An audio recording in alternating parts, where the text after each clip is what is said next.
de que esta tarde el PLD recibe al presidente Luis Abinader y que Luis Abinader también sostendrá una reunión esta tarde con el expresidente Danilo Medina.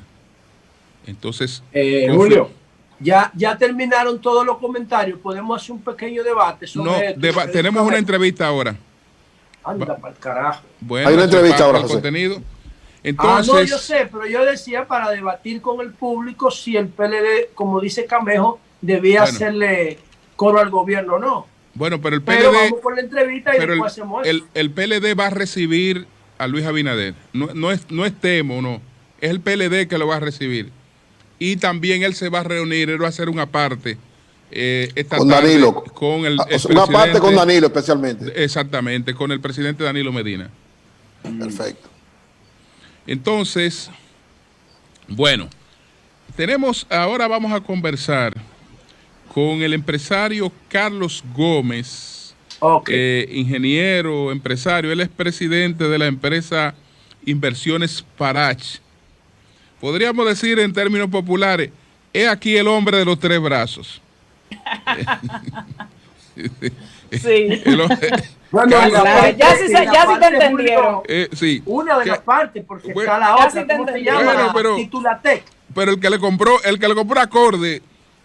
compró acorde fue Inversiones Parache, cuyo presidente es Carlos Gómez. Entonces también estará con nosotros el abogado Orlando García, que es académico, constitucionalista y especialista en sociedades y asuntos inmobiliarios. Entonces, Carlos Gómez ha estado escuchando las distintas participaciones, tanto de la doctora Laura Costa como de la representante de la registradora de título, de la ex registradora de título, y quisiéramos pues empezar a conversar con él. Y también Julio, Carlos Gómez en su perfil de Twitter he visto que tiene una actitud muy agresiva frente al ex procurador general y al ex presidente Danilo Medina. Él parece que los culpa de su situación. Bueno, vamos a ver qué dice. Yo le adelanto que Danilo no tiene ninguna culpa de lo que a Danilo lo debe sacar de ahí. Pero bueno, Carlos, adelante.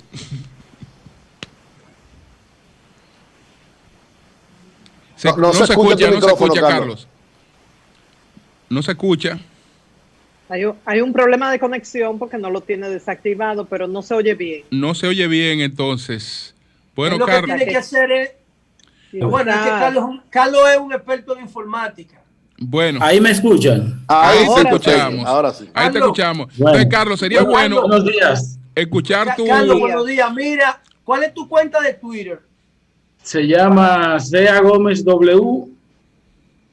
CA Gómez W. CA Gómez W. Sí, @ Carlos Gómez W. Ok. Entonces, señores, vamos a escuchar una exposición de introducción de Carlos Gómez explicando toda esta situación y después hacemos algunas preguntas, si es el que la tenga, y por favor se anuncia antes. Entonces, Carlos, ¿qué es lo que ha pasado en este asunto? Bueno, ya había saludado, no me escucharon, pero sí. Mi saludo primero para Anibelka, que la veo ahí, primero las damas, ¿verdad? Claro. Segundo, José La Luz, Cristian, a Eury y a ti, Julio. ¿Y no ves a María Elena? ¿No ves a María Elena? ¿No ves a María Elena? Ah, pues María Elena está también. Está la dama más bella que yo en radio y televisión. Buen día, buen día. Bueno,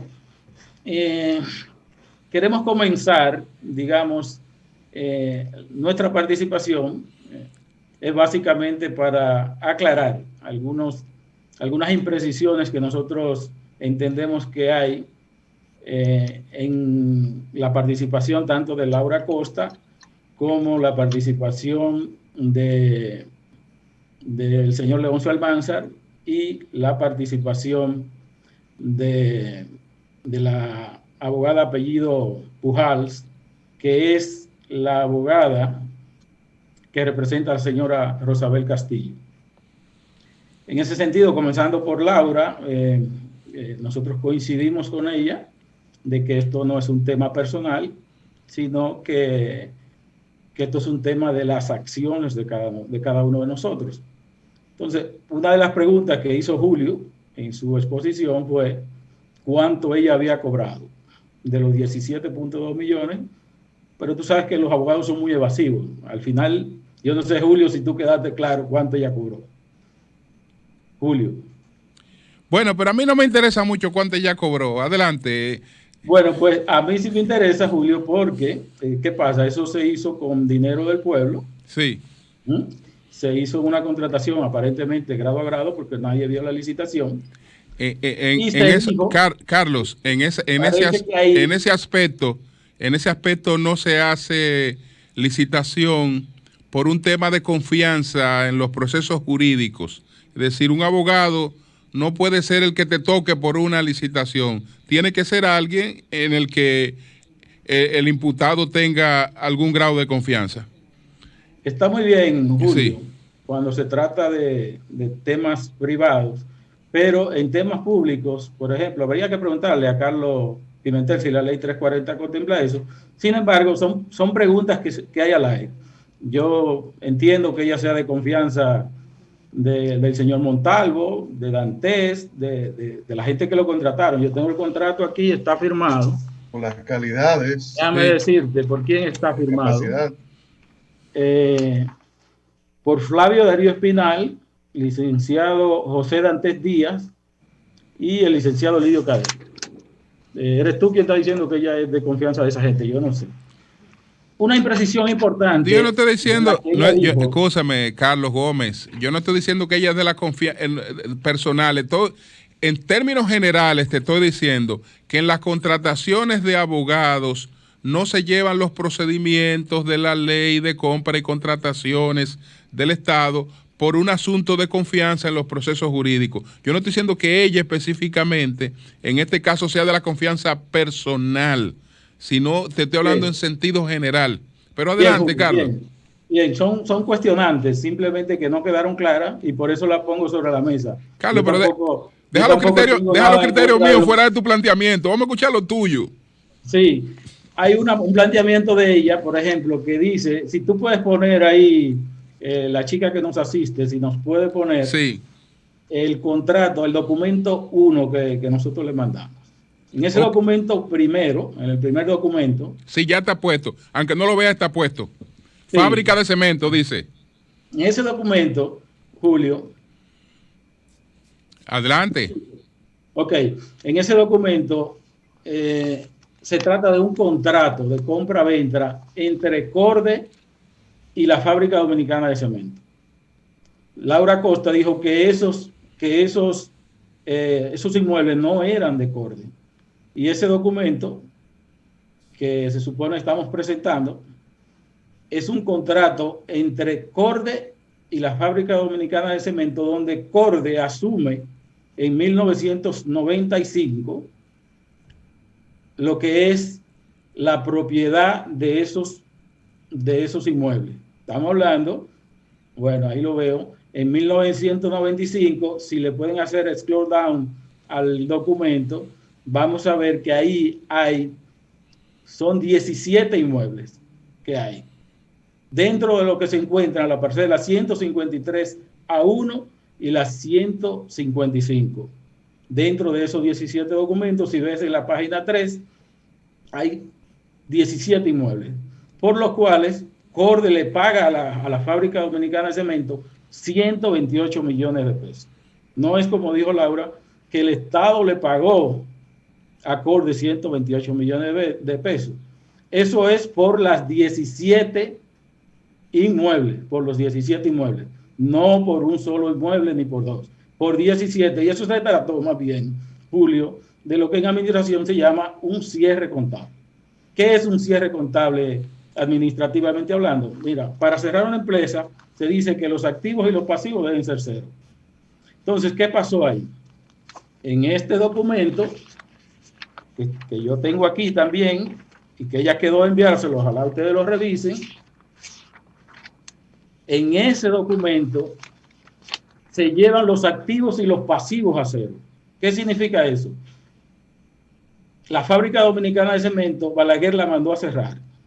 Y los administradores de Corde y los administradores de esa empresa se reunieron, hicieron sus asambleas y dijeron, para cerrarla tenemos que tener los pasivos en cero. Y a todos los activos que tenían, se le puso un valor de 128 millones de pesos. Eso fue todo lo que ocurrió. Entonces, en base a eso, en base a ese contrato, Corde también vendió los otros 15 inmuebles que adquirió por razón de ese contrato. Y los vendió bajo el mismo marco jurídico que le vendió a INFEPA. Entonces, estamos claros. Hasta ahí, en el 95, esas parcelas pertenecieron a Corde, a partir de ahí. Y los reconoció tanto la DGI como la jurisdicción inmobiliaria para hacer transferencias de diversos inmuebles que Corde vendió, insisto, con el mismo marco jurídico, que es la ley 289 del 66, vendió 15 inmuebles más. Y fueron reconocidos por la DGI y por la jurisdicción inmobiliaria. Entonces, si pasamos al próximo documento, que es el referente a la parcela 153A2, por favor. Sí, ya está colocado. ¿Qué plantea este documento? Ese inmueble fue adquirido por Corde también, que se lo transfirió a la CRED mediante este contrato, que es del 8 de marzo del año 2000. La Comisión para la Reforma Pública, la CRED, nombró una comisión de liquidadores y se hizo un acuerdo similar al del 1995. Se llama Convenio de Transferencia de Activos de las Empresas Disueltas del Grupo Corde a Corde. En virtud de ese contrato, del 8 de marzo del año 2000, Corde vendió 429 inmuebles desde el 2000 al 2009 dentro de esas parcelas y fueron reconocidos por la jurisdicción inmobiliaria y por la DGI, esa transferencia como válido. Entonces no entendemos por qué se cuestiona solamente el contrato con INFEPA. ¿Queda claro, Julio, lo que yo estoy explicando? Sí. ¿Hay alguna pregunta? Continúa, termina la exposición, entonces bueno, a partir... La doctora Costa también aseguró que ella había evitado, ante una pregunta de Julio, que se concretara la emisión de unos títulos de propiedad. Eso es falso. Nosotros tuvimos una litis desde el 2010 hasta el 2014. Y si la joven es tan amable y pone el próximo documento, que es la sentencia número 2014-0726, de fecha 30 de enero del 2014, que lo emitió el Tribunal de Tierra de la jurisdicción original del Distrito Nacional. ¿Ah? Sí, adelante. ¿Qué dice? ¿Qué dice esa sentencia? ¿Qué plantea? Esa sentencia ordena emitir 3.692 títulos a favor de Inversiones Fernández Parache, 429 títulos a favor de Doinca y 220 títulos a favor de terceros adquirientes dentro de esa parcela. ¿Qué significa eso, Julio? Eso fue en el 2014. Esa sentencia, nadie O sea, no solo para ti, para tu empresa, sino para varias. ¿Cómo, Eury? Eury, la pregunta, ¿cuál era? La pregunta, por favor, que no la escuché. Sí. Eury, repetí la pregunta, por favor. O sea, ¿qué títulos para tu empresa y para otras? Sí, Doinca es dominicana, que si era para industrial de calzado, que pertenecía a Corde. Y otras Corde. empresas. Y hubo unos contratos que ya Corde había vendido previamente, que en esa sentencia se le reconocen como propiedad de Corde, porque si Corde bien había firmado los contratos, había clientes de Corde que todavía no habían terminado de pagar y esos títulos salieron a nombre de Corde. ¿De acuerdo? Entonces, lo importante es que esa sentencia del 2014 no la recurrió nadie, a pesar, perfecto. Y José, de que tanto el señor Montalvo como el señor Dantes, nosotros lo visitamos en numerosas ocasiones y le presentamos el proyecto en el 2012 cuando ellos tomaron Carlos, en tu caso, ¿de qué se te acusa? Porque uno pudiera preguntarse lo siguiente, bueno, ¿de qué se acusa a un comprador? Porque si el Estado hace una venta, tú te acoges a la venta, etcétera, y te venden, ¿de qué se acusa al comprador? Bueno, a nosotros nos acusan de complicidad en desfalco, porque ellos dicen que desfalcamos al Estado Dominicano y que hubo una complicidad nuestra en eso. Yo no sé quién, se asocia con gente, como ellos nos acusan, invierte todo su patrimonio. Nosotros en este proyecto teníamos villas, se lo pasamos en Guavaberry, que tú debes conocer bien porque juega golf, igual que yo, igual que tus hijos. Teníamos finca, teníamos solares, teníamos empresas, todo lo hemos perdido en este proyecto. Y ella nos acusa que nosotros conocíamos del decreto 1774, creo que es, del año 76. Y que nosotros, sabiendo que existía ese decreto, vendimos todo nuestro patrimonio para meternos en este proyecto. De eso se nos acusa. Bueno, pero eso nos lleva, Julio, precisamente esa pregunta, a explicar el tema del precio a que adquirió Infepa esos terrenos de Corte. Tanto el procurador anterior como Laura Costa insiste en decir que se vendió a 21 pesos el metro cuadrado, y eso no es cierto. Y ellos toman la parcela, digamos, la 153-A-1, y su metraje de 188,000 metros lo dividen en el valor nominal de los 4 millones de pesos. Eso es muy bonito. Ahora, yo te puedo mostrar aquí, si la joven nos muestra, una certificación de medio ambiente, Julio, donde dice que ese inmueble solamente tiene un 4%, y el 96% es dentro de un área protegida. El 96% no se podría explotar. Yo te pregunto a ti, a José, a María Elena, en Parque del Este, si te van a vender, la gente que no le dejaron hacer el hotel ahora, que si algún lío ahí, si ustedes le van a vender un solar ahí, ustedes lo compran, ¿cuánto ustedes pagan por un solar dentro de un área protegida? Díganme ustedes. Nada, porque no se permite. Está prohibido. Eso quiere decir que Corte nos engañó a nosotros con esa parcela. Muy contrariamente a lo que se está diciendo en los medios. Entonces, por eso es importante oír todas las campanas. Eso, con ese 4%, eso deja solamente 8,000 metros hábiles para ser comercializados. Y cuando tú divides los 8,000, cuando tú divides los 8,000 metros entre la cantidad de dinero que ustedes pagaron, ¿a cuánto queda el metro? 487 pesos el metro cuadrado.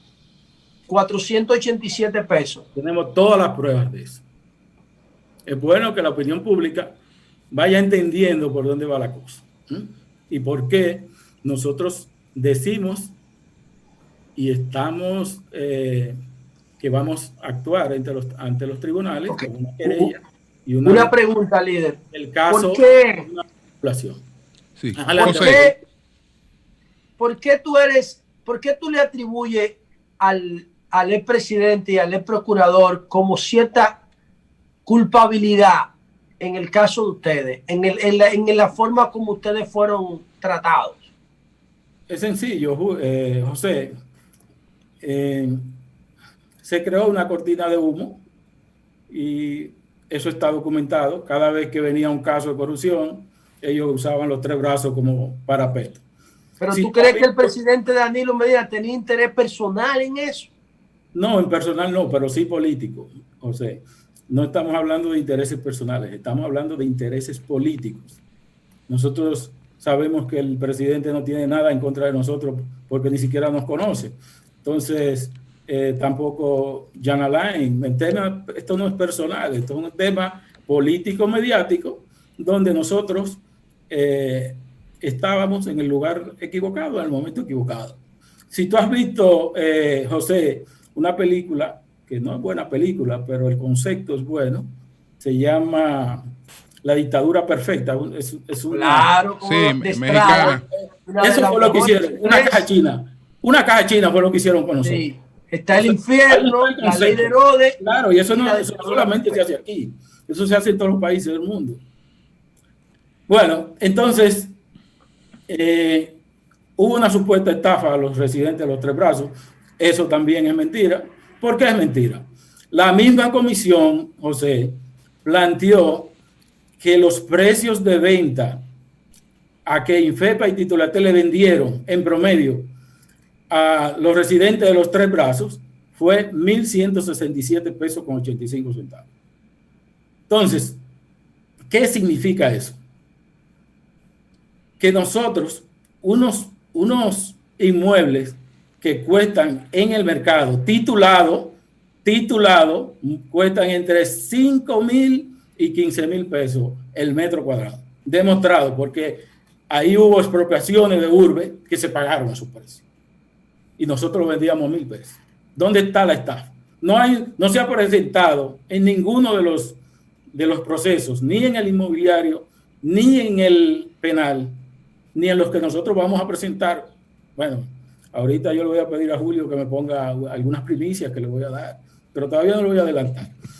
Es importante que quede claro que nosotros tenemos muchos casos de éxito de gente de Los Tres Brazos que compró. Estamos hablando de más de 1,000 familias que tienen título y el gobierno anterior prefirió darle aquiescencia a un rumor, porque ellos tienen toda esa prueba y eso es prevaricación. Ellos saben lo que hicieron. Por eso es que nos vamos a querellar, porque ellos saben exactamente lo que hicieron. Ellos tienen todos estos contratos, ellos los tienen. O sea, los abogados que se contrataron simplemente fueron a la Cámara de Comercio. La gran investigación que se hizo, que dice Laura, fue que fue a la Cámara de Comercio un paralegal y le sacó copia a la historial societario de inversiones Fernández Parache. Y fueron acorde y todo lo que tenía que ver con eso. Esas son las 600 pruebas que ellos tienen de eso. O sea, fueron al registro de títulos y le sacaron copia. 17 millones por eso. Julio no le duele, pero a mí me duelen esos 17 millones. Entonces, la abogada dice que espera que haya continuidad del Estado en esto. Yo no me imagino a doña Miriam Germán visitando a un juez para presentarle, para presionarle que falle en contra. Yo no me imagino a doña Miriam en eso, presentando videos y grabaciones personales de los jueces. No me imagino tampoco a doña Miriam pagando 2 y 3 mil pesos para que un grupo de mercenarios vayan a frente a la Procuraduría a preparar el ambiente de la caja china. Yo no me imagino a doña Miriam en eso. Entonces, todo eso es lo que ella está pidiendo de continuidad del Estado, que Antoliano Peralta vaya y vaya al Tribunal Constitucional a parar los recursos de inconstitucionalidad que ahí está puesto Infepa. Bien. Así es muy bonito ganar los casos. Señores, ¿alguna pregunta para Carlos Gómez antes de que él dé las informaciones que va a ofrecer sobre lo que él ha planteado? ¿Alguna pregunta? Yo quiero que ustedes me hagan preguntas, señores, de lo que estoy diciendo, porque yo tengo los papeles aquí. Bueno, yo Carlos, lo que quería saber es si en contra de lo que ustedes indican, que ustedes señalan como responsable de este tema, que ustedes dicen que le ocasionaron daño tanto a ustedes como a su patrimonio, si hay en agenda alguna intención de demandarlo por daño al procurador anterior. No Julio, ponme ahí la primicia, que parece que José está orejeado. Ponme ahí. Bueno, entonces, a Mauri vamos a complacerlo, vamos a ponerle a Carlos Gómez que va a dar unas primicias en El Sol de la Mañana. Primicia del Sol de la Mañana. Primicia del Sol de la Mañana. Adelante, Carlos. El pasado 14 de agosto, el consorcio Infepa Titulatel depositó ante el Tribunal Superior Administrativo 2 recursos. un recurso contencioso administrativo que va a explicar Orlando, que está ahí conectado en Q desde el punto de vista jurídico, y también solicitando la nulidad del decreto 392-16 y también solicitando contra esos exfuncionarios una indemnización por 1.300 millones de pesos. Como diría María Elena, ¿pero qué perseguimos con eso? Bueno, José La Luz muy acertadamente preguntaba. En el plano económico, señores, para que ustedes tengan una idea, ya le hemos dicho que nosotros todos los bienes que teníamos lo hemos perdido por este proyecto. Pero lo más importante es el plano moral para nosotros. Nosotros tenemos que asegurarnos que esto ni a las autoridades actuales ni a las que vengan se le ocurra meter gente al medio. ¿Qué dice ese decreto del cual ustedes están pidiendo, cuya nulidad ustedes están pidiendo? Lo que hace es, efectivamente, violando la Constitución y las leyes, anula en la práctica el derecho de propiedad de INFEPA sobre esos inmuebles. No usa exactamente que anula, pero te prohíbe vender, te prohíbe coger un financiamiento. En la práctica, eso es anularte tu título de propiedad. Y ese perjuicio no es solamente contra nosotros. Hay 1.000 gente ahí con título que se lo compró a INFEPA o a Corde directamente. Y esa gente tiene 4 años que no pueden usar su título para nada. Sí. Entonces, Eury y Cristian, que tienen preguntas para entonces pasar con... Adelante, Cristian. Sí.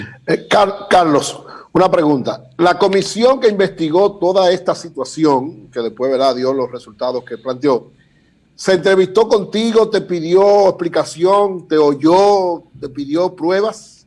Pero ¿y para qué, Eury? Yo soy el presidente de esa empresa.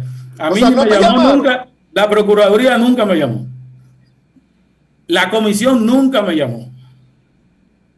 Nadie nunca me llamó. Yo me enteré que me andaban buscando porque por mis negocios, ¿verdad? Me tocaba viajar al extranjero a menudo y me detuvieron el día 24 de julio del 2018. La Procuraduría no sabía por qué me habían detenido. Dicho por Laura Pelletier a mí, me despachó a mi casa. Y al otro día me llaman y dicen, mira, ya me llegó el expediente del Palacio. A ti te andan buscando por este caso. Oye, ¿cómo es la cosa que funciona en este país? Me llegó el expediente desde el Palacio. Así mismo como viste, Cristian. Este expediente lo mandaron de Palacio ayer y nosotros tenemos que darle curso. Digo, bueno, pues denle curso. Y mire, aquí estamos. Bueno, pero espérate, escúchame, Cristian. Pero a partir de ahí, pues tú dices que te llamó Laura Pelletier, te interrogaron, te pidieron cosas a partir de ese momento. Bueno, yo pedí que me interrogaran cuando me detuvieron y me llevaron a las 10 de la noche. Y esta misma historia que yo le estoy haciendo, se la hice a ellos y la tengo firmada ahí. Ok. Cristian. Okay. O sea que ellos no pueden alegar ignorancia de todos estos hechos. Ninguno. El monto de la indemnización que se pide se hace en función de qué. Y número 2, ¿por qué la línea de acción de atacar a Laura, incluso con cuestionamientos sobre las contrataciones que no se hacen en República Dominicana? El Estado, el gobierno pasado, y este lo hará, contrataron muchísimos abogados en dependencias del Estado sin que eso sea fruto de una contratación pública, sino una contratación en función de las capacidades. ¿Por qué esa línea de acción y lo otro el monto de la indemnización? No. Tal como te hemos explicado, nosotros aquí, yo simplemente dije de Laura que Julio le hizo una pregunta de cuánto había cobrado y ella no quiso decir. Y que si era legal o no era legal. No hay nada personal de nosotros contra Laura. Todo lo contrario, nosotros somos admiradores y hasta en el plano personal nos acercamos a ella para contratarla para que nos defendiera en una licitación de que nos hicieron una trampa. Ella sabe, porque ella fue contratada por otra empresa, igual que le habían hecho el mismo fraude que a nosotros. Pero eso no viene al caso. O sea, no hay nada personal en esto, tal como dice Laura, son los hechos de las personas los que se están jugando. Y si tú te pintas como muy transparente, muy serio, pues tú tienes que ser transparente en todos los hechos de tu vida. Es tan sencillo como eso, Cristian. Entonces, la otra pregunta que decías es fácil. Los 1.300 millones están estimados en cerca de 400 millones de gastos e inversiones que se hicieron y 800 millones que estimó esa comisión de que valían esos terrenos después de titulados. Entonces hay un daño por las inversiones, que lo mínimo que aspiramos es a que se nos devuelvan nuestras inversiones, y un daño en perjuicio similar al daño potencial de los ingresos potenciales que nosotros hubiésemos tenido si ejecutábamos el proyecto según lo estima la misma comisión. Bueno, vamos a escuchar entonces finalmente al abogado José Orlando García para que nos explique en qué consiste este recurso contencioso administrativo.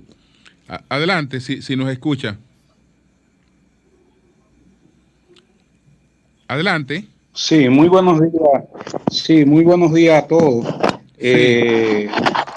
A Julio y a los demás comunicadores. A todo el equipo, sí. Sí. Fíjense, realmente me escuchan bien ahí, ¿no? Muy bien, te escuchamos, sí, muy bien. Tu imagen fue que perfecto. Se movió. Realmente nosotros vamos a desarrollar el tema del asunto de la seguridad jurídica, de la afectación de la seguridad jurídica. ¿Y en qué consiste básicamente la acción, el recurso administrativo llevado a cabo ante sede administrativa que procura la nulidad del decreto? ¿Y en qué consiste básicamente eso? Eso consiste básicamente en lo siguiente. El Estado o CORDE, que eso tiene una importancia técnica, jurídica, en este caso trascendental. ¿Quién contrató con INFEPA, con INFEPA la adquisición de estos terrenos? ¿El Estado per se? ¿O una empresa del Estado con personalidad jurídica independiente y autónoma del Estado, cuyo objeto desde su fundación ha sido realizar operaciones de comercio? ¿Con quién la hace ese contrato? Lo hace con otra empresa constituida legalmente, cuyo objeto es la operación también de comercio, como es INFEPA. Entonces, partiendo de eso, sí. No, pero déjalo que dé pero que dé la explicación, por favor, y le hacemos cualquier pregunta. Disculpa, es una información solo de algo que está ocurriendo en este momento, un minuto, y es que el presidente de la República acaba de llegar a la residencia de Guillermo Moreno, que es con el primer líder político que se va a reunir a propósito del diálogo y de todo esto anunciado. Eso acaba de ocurrir. Le seguimos escuchando, señor. Qué bueno. Orlando. Adelante, Orlando. Sí, gracias. Gracias, Marianela. El asunto es el siguiente. Esas dos empresas de comercio, una estatal y otra del sector privado, pero de conformidad con la Constitución actual, fungen en igualdad de condición. Cuando digo la Constitución actual me refiero a la Constitución del 2010, sí, que instituye el régimen económico, ¿no? Entonces, esas dos empresas hacen ese contrato. Para ella, ese contrato es ley entre las partes, de conformidad al artículo 1134 del Código Civil, en virtud del principio de la voluntad de las partes que tienen al contratar. Toda una institución en el derecho sustantivo francés, todo un baluarte dentro del aspecto de la materia de contratación del derecho civil. Bueno, entonces, para deshacer ese contrato, se necesitaba ir a un árbitro, aún siendo el Estado, o aún siendo una empresa de comercio del Estado, como siempre fue CORDE. Entonces se celebró ese contrato y de buenas a primeras este decreto echa a la borda todo lo pactado ahí y paraliza las transferencias de esos adquirientes de ese sector cuyo eje central es la titulación, no que le den los terrenos, es que lo titulen y ellos puedan validar su ocupación y mejora fomentada. Entonces, una parte de ese contrato, sin ir a ningún árbitro, tal como lo explicaba de la óptica fáctica, Carlos, mediante ese decreto echa para atrás la contratación. Entonces, ahí hay que delimitar dos caminos. Si se considera que fue una empresa del Estado de comercio, eso se tendría que ir a un árbitro, vale decir, a otro poder del Estado, la jurisdicción inmobiliaria, para que fuera la jurisdicción inmobiliaria que ordenara la suspensión de esas transferencias. No el mismo Estado que forma parte en el contrato y que ese contrato lo obliga a él como parte. Si se considera que esa negociación es un acto de administración del Estado, el Estado formando parte, el Estado per se, no una empresa del Estado, pues entonces la vía sería la jurisdicción administrativa e ir a la jurisdicción administrativa para que fuera la jurisdicción administrativa que ordenara la paralización de la transferencia. No se hizo así. Eso viola principios dorsales, trascendentales y estructurales de la conformación del corpus constitucional. ¿Cómo cuál? El principio de división de poderes. Una función propia del poder, del Tribunal Contencioso Administrativo y una función propia de otro poder del Estado, llámese el Poder Judicial, de ordenar la suspensión de esa transferencia, el Estado lo asume. Y lo asume siendo parte, lo asume recibiendo propiedades en dación de pago, tal como indicaba Julio, y también en efectivo. Y ligándole un contrato que es ley entre las partes, y ellos fueron parte del Estado, o CORDE, de acuerdo a cómo se quiera esquematizar. Entonces, ¿qué resulta? ¿Dónde está la violación grosera a la seguridad jurídica? Que tal como explicaba Carlos, ellos le dieron todo el patrimonio al Estado para hacer la negociación y el mismo Estado lo paraliza sin ir a un árbitro. Entonces eso le trae como consecuencia violación a esos principios que le hice mención, al principio de seguridad jurídica también. Es una estocada de esa institución tan importante que Anibelka hace un momento hablaba, alianza pública-privada. Eso desanima, eso es una estocada mortal a esto, porque nadie va a querer hacer negociaciones en el Estado, que mira, ninguna empresa. Solo anotar que la tesis que tú estás sustentando es la que han avalado 4 o 5 comentarios que he hecho recientemente sobre otro aspecto muy distinto, a referirme a empresas públicas no financieras en la cuyas decisiones no pueden ser suplantadas por ningún decreto presidencial, sino que tienen que estar sujetas a las regulaciones del Código de Comercio. Eso lo he planteado 4 o 5 veces en comentarios que he estado haciendo a propósito de decisiones recientes. Perfecto, Julio. Entonces resulta que a esta gente ni siquiera se llamó a un árbitro, ni siquiera se le violaron su seguridad jurídica de su inversión y se le violó también otro estatuto constitucional, que es la tutela judicial efectiva. Y dentro de ese contexto de esa institución que llamamos tutela judicial efectiva, tal es el eslabón número 1 que conforma esa gran institución que es el debido proceso. Pero en función de eso se ha llevado en sede administrativa una nulidad de ese decreto por las groseras violaciones constitucionales que hemos señalado. También otro recurso de responsabilidad patrimonial del Estado, a los fines de que, tal como le explicaba Carlos a Cristian, ellos resarcir esos daños recibidos por esa violación. Y quiero acotar algo en el orden técnico, independientemente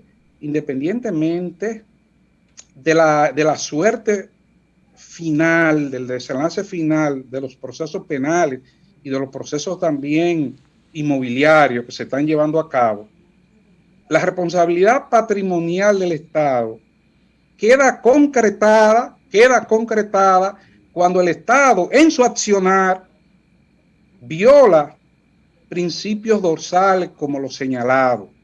Es decir, esa violación que cometió el Estado le ha creado grandes perjuicios a estas empresas y a ellos a título personal y familiar también.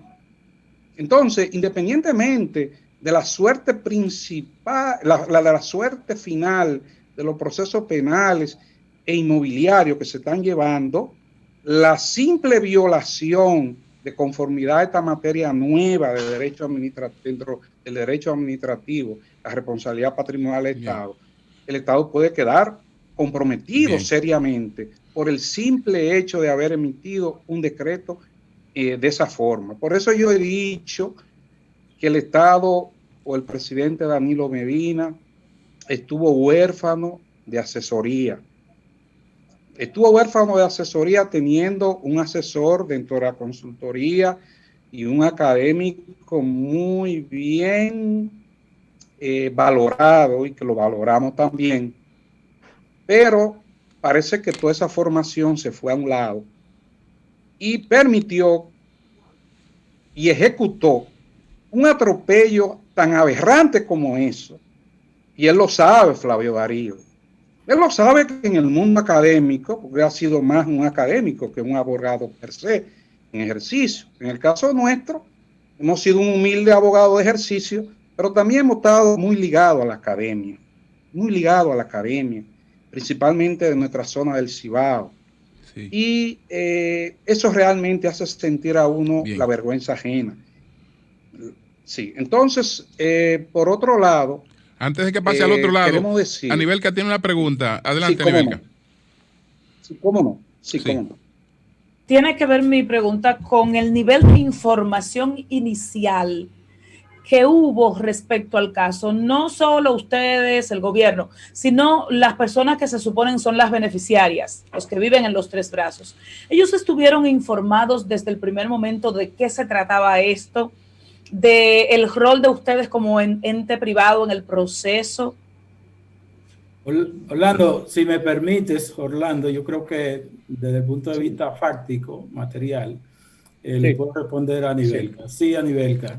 Desde el día cero de ese contrato, nosotros en los Tres Brazos comenzamos a anunciar en Guaguita Anunciadora que habíamos hecho ese contrato. Ya. Entonces, y ahí están las grabaciones en Sol de la Mañana, el señor de Paul, mi hermana, fueron varias veces a anunciar ese proceso de titulación. Entonces, es el nivel de descaro que en el 2016 Montalvo salga a decir que no sabía de esto. Vamos a ser más serios, señores. Y en el mismo barrio hubo gente en principio que se mostró sorprendida. No, esos no son del barrio. Son gente pagada que llevaba la Procuraduría. No te estoy diciendo. Bueno, entonces, para concluir. La Procuraduría. Sí. Marilena, ¿tienes una pregunta? Breve. Sí. Yo sé que es difícil establecer un tiempo específico, pero ¿se podrá obtener un fallo de este caso antes de que finalice este gobierno? Tomando en cuenta no solamente el tiempo que toma cualquier proceso, mucho más ahora por la situación del COVID. ¿Qué ustedes creen? Voy a contestarle eso, Carlos, por favor, a la señora. Sí, fíjense, es un proceso que puede durar fácilmente 15 o 20 años. Wow. 15 o 20 años sí, porque hay muchos intereses en curso ahí, hay muchas partes, y ahí hay adquirientes que están llegando ya a la edad de envejeciente, que no van a ver nunca la consolidación de su titulación. Y yo le agrego algo al comentario de Carlos y respondiéndole a quien hizo la pregunta. Ahí no solamente había eso, ahí habían estafetas hasta de bancos durante varios años financiándolos a los adquirientes. Ahí no solamente Titulate hizo un trabajo de inversión, sino de empoderamiento, de identificación con el gran tema de titulación y con mano amiga y paralela en el trabajo, con los verdaderos, con los verdaderos líderes comunitarios. Esos líderes comunitarios que ayer hicieron una rueda de prensa, esos líderes comunitarios que tienen incluso muchos de ellos hasta negocios y edificios que quieren ya su seguridad jurídica de su inversión. Es decir, eso se sabía bastante bien, lo que pasa es que eso fue manipulado por la prensa, por una parte, perdón, de la prensa, y con un gobierno que gastó casi 200 millones en publicidad de ese caso. Usted dijo que tenía una parte final que quería agregar, pero solo déjeme decirle entonces a Carlos Gómez, entonces para durar 15 años peleando, los 17 millones no es nada. No es nada. Entonces, 17 millones no es nada para durar de 15 a 20 años, Carlos. Sí, Carlos. Uno y piquito por año. Entonces me lo encuentro poco, Carlos, pero bueno. No lo veamos. Lo que pasa es, Carlos, escúcheme, déjame explicarle esto. Lo que pasa es que ese contrato era ejecución sucesiva, no instantánea. ¿Qué significa eso? No, el Estado lo pagó como si fuera de ejecución instantánea, se pagó en menos de 3 o 4 meses, nosotros tenemos el contrato, y es un contrato con una fisionomía de intuición, es decir, tal como lo explicaba alguien, no había que llevar a licitación, y en eso estoy de acuerdo, y creo que Carlos, esa parte técnica la tiene errada. No había que llevarlo a licitación, pero es de intuiti persona. ¿Qué quiere decir eso? Un pleito que puede durar 15 o 20 años en los tribunales, yo te lo estoy pagando en 2 o 3 meses. Y yo no quiero entrar mucho en eso por el asunto de la cuestión de los abogados, pero también es el patrimonio mío, es el patrimonio colectivo. Y yo digo algo, en ese contrato el Estado estuvo huérfano. Es más, yo siento la vergüenza ajena. Y ese contrato lo podemos dilucidar en otro momento. El por qué yo digo, hoy yo estaba bajando mucha doctrina a las 5 de la mañana de los franceses sobre el derecho privado, el derecho sustantivo, que es el que norma el contrato.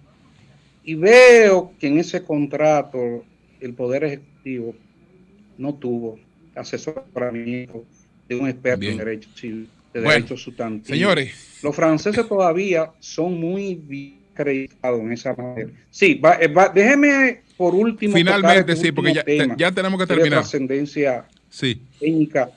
Sí. Perfecto. Muchas gracias, Julio. No, pero mire, adelante, sí. Que el patrimonio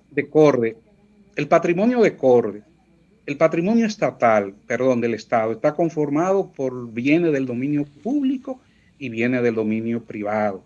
Los bienes del dominio público, como son los hospitales, como son un parque que están al servicio del público, su venta por razones axiológicas, finalistas, muy entendible, sí tiene que ir su venta al Estado.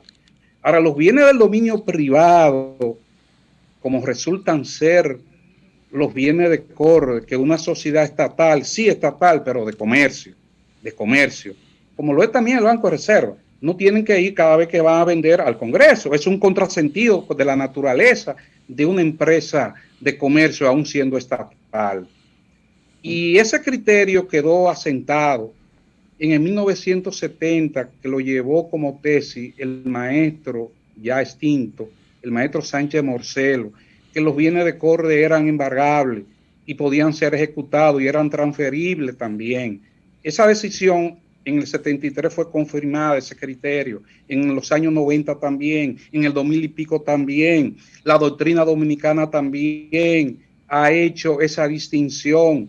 Hay una legislación incluyendo la legislación inmobiliaria que te habla de los bienes del dominio público y los bienes del dominio privado.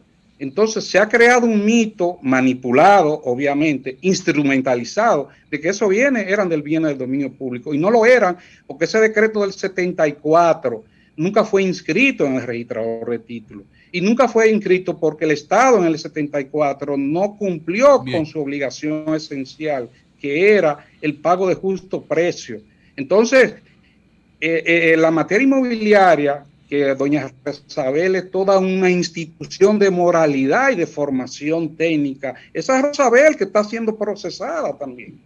En el mundo académico, no en los medios de comunicación, en el mundo académico es una señora que tiene mucho mérito y en sus funciones calificativas de ese expediente. Obviamente el decreto, ella nunca se podía topar con el decreto, pues ese decreto nunca fue inscrito. Bueno. Pero ella como registradora, pero tampoco la adquiriente de buena fe como INFEPA, que se hizo pedir certificaciones de cargas y gravámenes y no salía inscrito el famoso decreto. Bien, pues muchas gracias entonces, al licenciado. Es un tema que ha sido muy manipulado. Julio, una acotación y gracias final, a ustedes. Julio, si me dejas. Siempre dispuesto a... Gracias. Sí. Muy breve, por favor, que tengo varias pausas pendientes. Muy breve. Mira, en el 2014, INFEPA y Titulate formaron un consorcio donde se estimó que la inversión hecha por INFEPA a ese momento era de 200 millones de pesos. Entonces, te estoy diciendo que con lo que gastó el gobierno para montar la campaña mediática, más lo que cobraron los abogados, se pagaba ese proyecto y hoy hubiese 4,000 personas con títulos en los 3 brazos que no van a tener que esperar 20 años peleando. Bueno, pues muchas gracias a Carlos Gómez, presidente de Inversiones Parache, y muchas gracias al licenciado Orlando García, que es el abogado de esta empresa Inversiones Parache y del empresario Carlos Gómez. Así que muchas gracias. Gracias a ustedes. Cambio y fuera. Gracias a ustedes.